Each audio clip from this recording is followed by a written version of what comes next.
Good morning, everyone. Myself, Dr. Shivaji Sarkar. Today, I am going to discuss about the topic on stereoisomerisms. आज मैं स्टेरियोआइसोमरिज्म्स के अंदर enantiomer और diastereomers के बारे में डिस्कस करने वाला हूं। तो ये टॉपिक को डिस्कस करने से पहले और इस टॉपिक को जानने से पहले मैं सभी स्टूडेंट्स एंड सभी व्यूअर को मेरा चैनल डॉक्टर सरकार होम ट्यूशन में सभी को वेलकम करता हूं। और उसके साथ ही साथ मैं सभी स्टूडेंट्स एंड व्यूअर को ये बोलना चाहता हूं, जो भी स्टूडेंट्स एंड जो भी व्यूअर ने अभी तक मेरा चैनल को सब्सक्राइब नहीं किए वो प्लीज़ मेरा चैनल को सब्सक्राइब कर ले। और उसके साथ में सभी स्टूडेंट्स को एंड व्यूअर को ये भी बोलना चाहता हूं, जब आज के वीडियो को आप देखोगे प्लीज़ वीडियो को लास्ट तक देखना।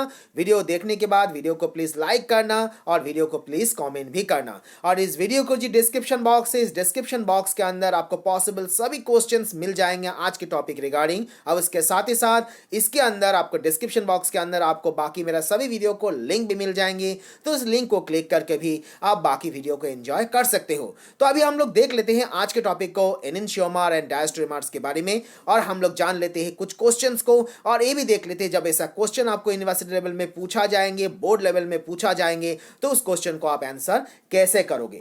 तो हम लोग सबसे पहले ये जान लेते हैं जो ऑप्टिकल आइसोमर क्या है। जैसे मैंने लास्ट वीडियो में मैंने डिस्कस किए थे, जो ऑप्टिकल आइसोमर मींस हम लोग उस आइसोमर को ऑप्टिकल आइसोमर बोलते हैं जो आइसोमर क्या कर सकते हैं, जो आइसोमर प्लान और पोलराइज्ड लाइट को रोटेट करवा सकते हैं। अब ये रोटेशन कैसे हो सकता है, और रोटेशन क्लॉकवाइज हो सकते हैं, नहीं तो रोटेशन आपका एंटी क्लॉकवाइज भी हो सकते हैं। और उसके साथ ही साथ ये भी आपको याद रखना है, जब ये रोटेशन हो सकता है, जो कंपाउंड से रोटेशन कर सकता है, तो उस कंडीशन में हम लोग इसे क्या बोलते हैं, उस कंडीशन में हम लोग उस कंपाउंड को ऑप्टिकल एक्टिव बोलते हैं। और जो आइसोमर ऐसा दिखाते हैं उस जगह पे हम लोग इसे ऑप्टिकल आइसोमरिज्म्स के हिसाब से कंसीडर करते हैं। तो अभी क्वेश्चन ये जनरेट हो रहा है, जो ऑप्टिकल आइसोमरिज्म्स को और ऑप्टिकल आइसोमर्स को हम लोग कितने भाग में भाग करें, इसे हम लोग मेनली दो भाग में डिवाइड करते हैं। एक को हम लोग बोलते हैं एनेंशियोमर और दूसरे को हम लोग बोलते हैं डायस्टेरियोमर्स। तो एनेंशियोमर का मतलब क्या है, एनेंशियोमर का मतलब ये हो रहा है जो optical isomer which are non super impossible mirror image with each other.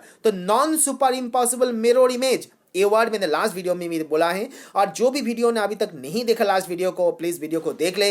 तो उस कंडीशन में आपको ये जो डाउट आपके मन में रहा तो डाउट आपका क्लियर हो जाएंगे। तो यहाँ पर हम लोग देख रहे हैं एनेंशियोमर होने के लिए हम लोग कौन से कंडीशन में कंपाउंड को एनेंशियोमर के हिसाब से कंसिडर करेंगे। हम लोग उस कंडीशन में ऑप्टिकल आइसोमर को एनेंशियोमर के हिसाब से कंसिडर करेंगे जिस कंडीशन में optical isomer which are non super impossible mirror image with each other. In that condition we can say they are called as an enantiomer. तो जैसे यहां पर हम लोग एग्जांपल में देख सकते हैं, जो इस एग्जांपल में हम लोग देख सकते हैं जो वन ऑब्जेक्ट दूसरे ऑब्जेक्ट का यहां पर मिरर इमेज जनरेट हो रहा है। तो उसी तरीके से यहां पर हम लोग 3D पिक्चर में भी उसको देख सकते हैं। जैसे यहां पर हम लोग देख रहे हैं जो ये ऑब्जेक्ट दूसरे ऑब्जेक्ट का और दूसरे ऑब्जेक्ट पहला ऑब्जेक्ट का यहां पर मिरर इमेज जनरेट कर रहा है। लेकिन जब हम लोग डायस्टेरियोमर्स की बात करें तो कौन से कंडीशन में हम लोग इसको डायस्टेरियोमर बोलेंगे, जो optical isomer which are not the mirror image with each other, जो एक और एक का मिरर इमेज नहीं है, उस कंडीशन में हम लोग उसे डायस्टेरियोमर के हिसाब से कंसीडर कर सकते हैं। जैसे इस एग्जांपल में हम लोग देख पा रहे हैं, जो यहां पर हम लोग हाइड्रोक्सिल ग्रुप जो कार्बन नंबर 1 कार्बन नंबर 2 को कंसीडर करें, तो यहां पर कार्बन नंबर 1 में यहां पर हाइड्रोजन, कार्बन नंबर 2 में यहां पर हाइड्रोक्सिल है।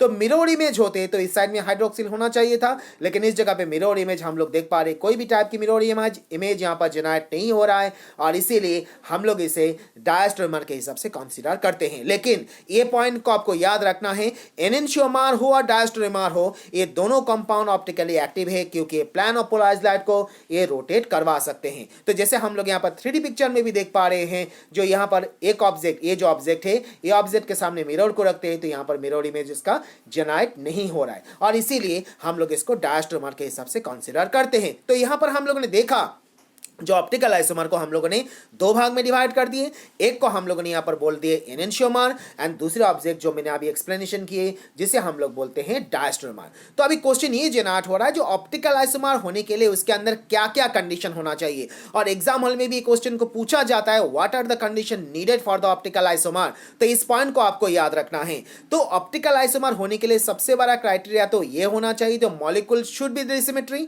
और the molecule should not be the super impossible on its mirror image, and particularly this dissymmetry result from the presence of the chiral carbon। and chiral carbon किसे बोलते हैं, मैंने last video में भी बोला, chiral carbon means वो carbon जो carbon 4 defined type of group से जुड़ा होते हैं। जैसे इस डायग्राम में भी हम लोग देख पा रहे हैं, जो ऑब्जेक्ट के सामने मिरर को आप रखते हो तो उस जगह पे मिरर का आपका यहाँ पर अब इमेज यहाँ पर आप देख पा रहे हो। तो ये जो एक्सप्लेनेशन मैंने आपको दिया, ये पॉइंट आपको याद रखना है, क्योंकि एग्जाम हॉल में आपको ये क्वेश्चन पूछा जा सकता है, what are the condition for the optical isomerisms. तो ये जो एक्सप्लेनेशन मैंने किया, एक्सप्लेनेशन के साथ साथ मैंने डायग्राम रखा, ये डायग्राम को भी आपको एग्जाम हॉल में लिखना है जब आपको एग्जाम हॉल में क्वेश्चन पूछा जाएगा, जो what are the condition for the optical isomerisms. उसके साथ ही साथ स्टूडेंट्स को यह भी याद रखना है, ऑप्टिकल आइसोमरिज्म्स हुआ तो non super impossible mirror image हुआ, तो उस कंडीशन में हम लोग इसे क्या बोलेंगे, एनेंशियोमर बोलेंगे। मैंने अभी आपको बोला, so the non super impossible mirror image form a chiral carbon is called as an enantiomer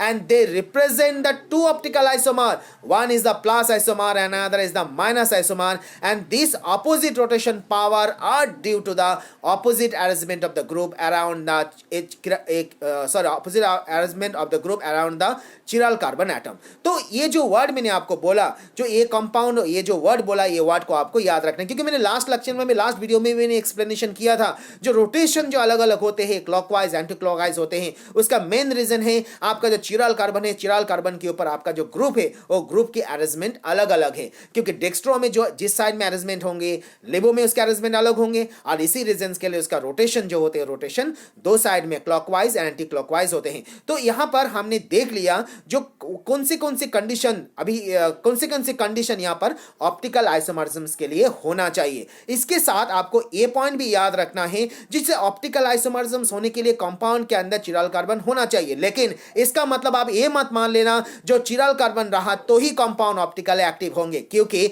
ऐसा एग्जांपल भी हम लोग देख सकते हैं, ले सकते हैं एज एन मेसो कंपाउंड। जैसे मैंने लास्ट क्लास में, लास्ट वीडियो में मैंने आपको दिखाया, जब टार्टरिक एसिड के एग्जांपल मैंने आपको दे रहा था, उस जगह पे मैंने बोला था टार्टरिक एसिड के अंदर दो फॉर्म ऐसे होंगे जो ऑप्टिकल एक्टिव होंगे और दो फॉर्म ऐसे होंगे जो ऑप्टिकल इनएक्टिव होंगे।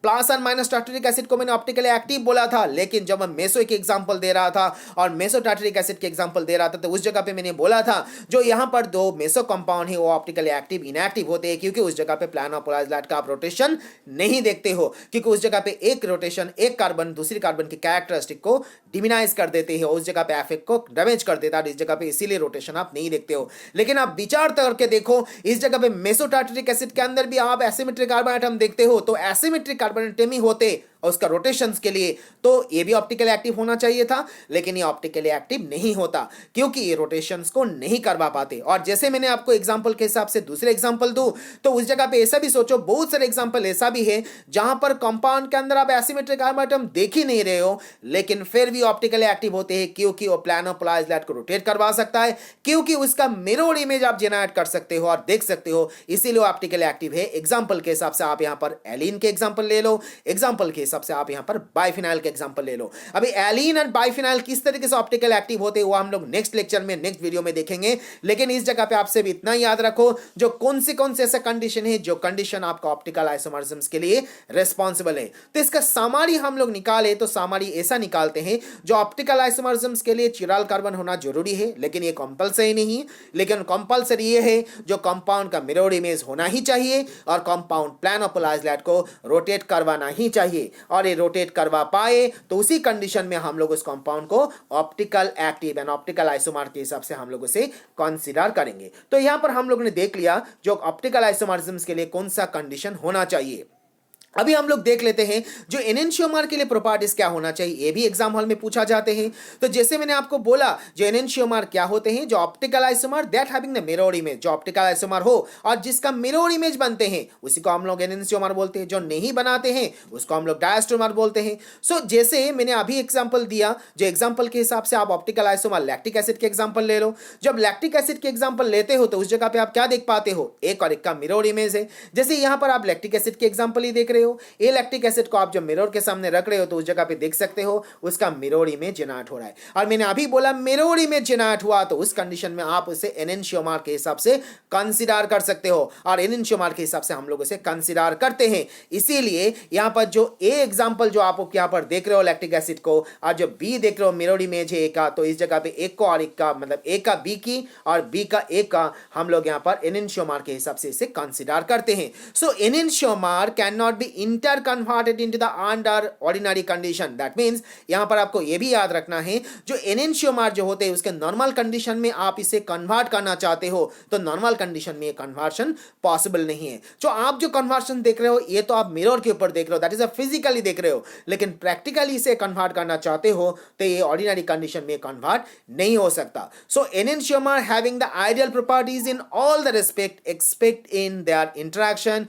With the plane polarized light and they having the same melting point, density, solubility, colour, reactivity toward the acid and base. That means यहां पर मैं ये बोलना चाह रहा हूं, जो एनेंशियोमर जैसे मैंने आपको दिखाया लैक्टिक एसिड के दो एनेंशियोमर देख रहे हो तो उस जगह पे दोनों का कैरेक्टरिस्टिक फिजिकल प्रॉपर्टी सेम होंगे, जैसे मेल्टिंग पॉइंट हो, डेंसिटी हो, सॉल्युबिलिटी हो, कलर हो, रिएक्टिविटी हो, सभी के सभी सेम होंगे। सिर्फ उसका रोटेशन जो आप देखेंगे वो रोटेशन आपका अलग अलग होंगे। वो रोटेशन आपका क्लॉकवाइज हो सकता है और रोटेशन आपका एंटी क्लॉकवाइज हो सकते हैं। क्लॉकवाइज हुआ तो अब उसको आप डेक्स्ट्रो बोलोगे, प्लस लिखोगे जैसे मैंने आपको दिखाया था पहले भी, प्लस लैक्टिक एसिड और इसको स्मॉल डी लैक्टिक एसिड लिखो, और एंटी क्लॉकवाइज हुआ तो उस जगह पे आप इसको लिवो लिखोगे, नहीं तो माइनस लिखोगे, नहीं तो एल लैक्टिक एसिड बोलोगे। तो यहां पर हम लोगों ने देखा जो इसका प्रॉपर्टीज क्या होते हैं। उसके साथ ही साथ मैंने लास्ट लेक्चर में ये भी बोला था प्लस एंड माइनस को ले लो, तो प्लस एंड माइनस को ले लेते हो तो उस जगह पे इक्वल प्रोपोर्शन में उसको मिक्स करते हो तो उस जगह पे हम लोग इसे क्या बोलते हैं, उस जगह पे हम लोग इसको रेसिमी मिक्सचर बोलते हैं। और इस रेसिमी मिक्सचर के ऊपर से भी प्लानोपोलाइज्ड लाइट को आप पास करोगे तो उस जगह पे क्या आप उसका रोटेशन देखोगे। मैंने लास्ट लेक्चर में भी बोला था रोटेशन आप नहीं देखोगे, क्योंकि उस जगह पे एक इफेक्ट दूसरे इफेक्ट को डैमेज कर देते हैं, क्योंकि आप इसी इक्वल प्रोपोर्शन में ले रहे हो, इसलिए प्लस और माइनस दोनों इक्वल प्रोपोर्शन में होने के लिए वहां पर क्या हो जाते हैं, उसका जो कैरेक्टर वो कैरेक्टर न्यूट्रल हो जाते हैं और इसीलिए वो प्लानोपोलाइज्ड लाइट को रोटेट नहीं करवा पाते। तो इसका जो मैंने एक्सप्लेनेशन किया, ये एक्सप्लेनेशन को हम लोगों ने यहां पर ऑब्जर्व कर लिए, जो यहां पर कैरेक्टरिस्टिक्स कैसा होते हैं, प्रॉपर्टीज एनेंशियोमर की क्या होते हैं। तो अभी हम लोग देख लेते हैं डायस्टेरियोमर्स के अंदर। तो जैसे मैंने एनेंशियोमर के अंदर बोला ये मिरर इमेज का जनरेट करते हैं, तो डायस्टेरियोमर में क्या होंगे, डेफिनेटली ये मिरर इमेज जनरेट नहीं करेंगे और मिरर इमेज जनरेट नहीं कर पाते, इसीलिए हम लोग इसे डायस्टेरियोमर के हिसाब से कंसीडर करते हैं। और इसीलिए ऐसा बोला जाता है in general each chiral carbon atom in a molecule double the number of the optical isomer is possible, hence the molecule is the n number of chiral carbon having the second isomer। so यहां पर हम लोग यहां पर observe कर पा रहे हैं जो A एंड B, जैसे यहां पर A कंपाउंड है मिरर के सामने रख रहे हैं तो B का इमेज फॉर्मेशन हो रहा है, C को यहां पर रख रहे हैं तो यहां पर वो D का मिरर इमेज जनरेट हो रहा है। तो यहां पर मैंने आपको समझाने के लिए एग्जांपल के हिसाब से 3-bromo-2-butanol का एग्जांपल लिया, जिस जगह पे आप देख पा रहे हो इसके अंदर 4 आइसोमर पॉसिबल हो रहा है जो मैं आपके सामने रखा ABCD करके, और इसके अंदर आप चिराल कार्बन देखते हो तो इस जगह पे कितने चिराल कार्बन होंगे, 2 कार्बन होंगे। आप यहाँ पर A की बात करो, B की बात करो, C एंड C, D की बात करो, हर जगह पे आप देख सकते हो जो 2-2 करके यहाँ पर चिराल कार्बन है।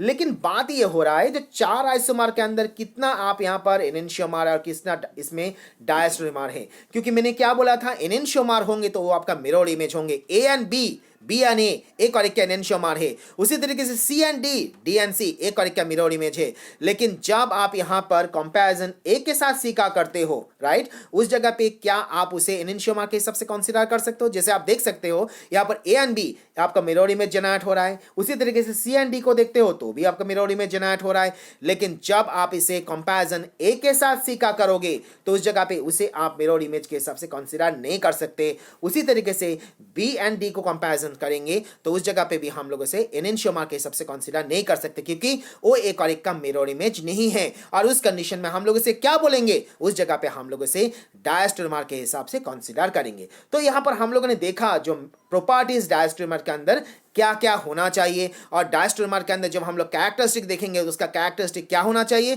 The two diastereomer with having the defined melting point, defined boiling point and defined solubility, they will also having the reactivity towards the most of the reaction. So इस जगह पे जब वो रिएक्शंस की बात करते हैं तो रिएक्शंस और रिएक्टिविटी अलग अलग दिखाते हैं, डिफाइंड दिखाते हैं डायस्टेरियोमर के अंदर, लेकिन उसका जो मेल्टिंग पॉइंट हो, उसका जो बॉइलिंग पॉइंट हो, उसका जो सॉल्युबिलिटी हो, ये सभी के सभी डायस्टेरियोमर के अंदर आप क्या देखोगे, सेम देखोगे। लेकिन उसका जो जो रिएक्टिविटी है रिएक्शंस में, रिएक्टेंट के ऊपर, वो आप यहाँ पर डिफाइंड देखोगे। तो ये पॉइंट आपको याद रखना है, जब एग्जाम हॉल में आपको पूछा जाएंगे तो आपको एक्सप्लेनेशन कर देना है।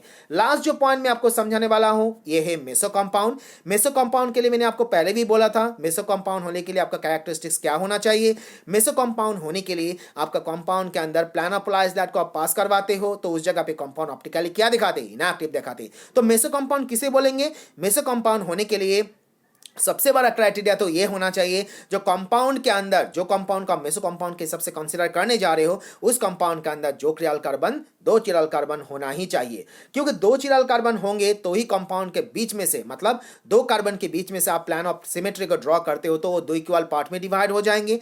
और जब डिवाइड हो जाएंगे तो उस जगह पे आप क्या देखोगे, उस जगह पे आप उसके ऊपर से ऑब्जर्व करोगे तो आपको देख के लगेगा जो एक कंपाउंड दूसरे कंपाउंड की मिरर इमेज है। लेकिन मैंने पहले भी लास्ट लेक्चर में भी बोला था ये पॉसिबल नहीं होता।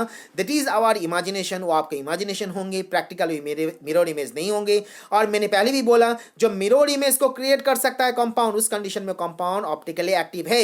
लेकिन ये मिरर इमेज जनरेट तो हो रहा है, लेकिन दैट इज योर इमेजिनेशन, आपका फील ऐसे होंगे, लेकिन प्रैक्टिकली मिरर इमेज नहीं है और इसीलिए ये ऑप्टिकली एक्टिव नहीं होता। तो जैसे यहाँ पर आप देख पा रहे हो जो प्लान ऑफ सिमेट्री हम लोगों ने यहाँ पर ड्रॉ किए, और ड्रॉ करने के बाद हम लोग यहाँ पर देख रहे हैं दो इक्वल पार्ट में डिवाइड हो जा रहा है। और जब इक्वल पार्ट में डिवाइड हो जा रहा है, यहाँ पर भी हम लोग देख सकते हैं दो इक्वल पार्ट में डिवाइड हो जा रहा है। और आपको देख के लगेगा ये जो पार्ट है इस पार्ट का मिरर इमेज है, ये जो पार्ट है इस पार्ट की मिरर इमेज है। सेकेंड एग्जाम्पल में भी देख सकते हैं ये जो पार्ट है ये पार्ट की मिरर इमेज है, और ये जो पार्ट है इस पार्ट की मिरर इमेज है। लेकिन ये मिरर इमेज ये करेक्ट का नहीं है, ये आपका जस्ट इमेजिनेशन है। ये हम लोग ऐसा इमेजिन कर सकते हैं जब हम लोग यहाँ पर क्या करते हैं, ये जब हम लोग इस कंपाउंड के ऊपर से ऐसा प्लान ऑफ सिमेट्री ड्रॉ करते हैं तो हमें ऐसा इमेज जनरेट हो जाते हैं। लेकिन इसी रीजंस के लिए इसके ऊपर से जब हम लोग प्लानोपोलाइज्ड लाइट को पार करेंगे और इसके ऊपर से पास करेंगे तो उस कंडीशन में प्लानोपोलाइज्ड लाइट इसका रोटेशन नहीं करवा पाएंगे, और इसीलिए हम लोग इस कंपाउंड को ऑप्टिकली इनएक्टिव के हिसाब से कंसीडर करेंगे। तो यहां पर हम लोगों ने देख लिया मेसो कंपाउंड और उसका कैरेक्टरिस्टिक के बारे में भी। तो आज के लेक्चर में मैंने आपको समझा दिया एनेंशियोमर, और उसके साथ ही साथ जब समझा दिया डायस्ट्रोमर के कैरेक्टरिस्टिक, और उसके साथ मैंने आपको समझाया मेसो कंपाउंड की कैरेक्टरिस्टिक के बारे में। और उसके साथ ही साथ आपको मैंने ये भी समझा दिया जो आइसोमरिज्म्स के अंदर, आइसोमर के अंदर, ऑप्टिकल आइसोमर के अंदर कौन से ऐसे कंडीशन होना चाहिए जिस कंडीशन के ऊपर डिपेंड करके आप उस कंपाउंड को ऑप्टिकल आइसोमर के हिसाब से कंसीडर कर सकते हो। तो आज के लेक्चर में इतना ही है, और नेक्स्ट लेक्चर में हम लोग और भी नया कुछ जानेंगे, नया कुछ देखेंगे, और उसके साथ ही साथ जान लेंगे कुछ क्वेश्चन को जो क्वेश्चन को मैक्सिमम लेवल में, यूनिवर्सिटी लेवल में पूछा जाते हैं। So thank you each and every students, each and every viewer for your support, for your love and for your valuable comment. Thank you again.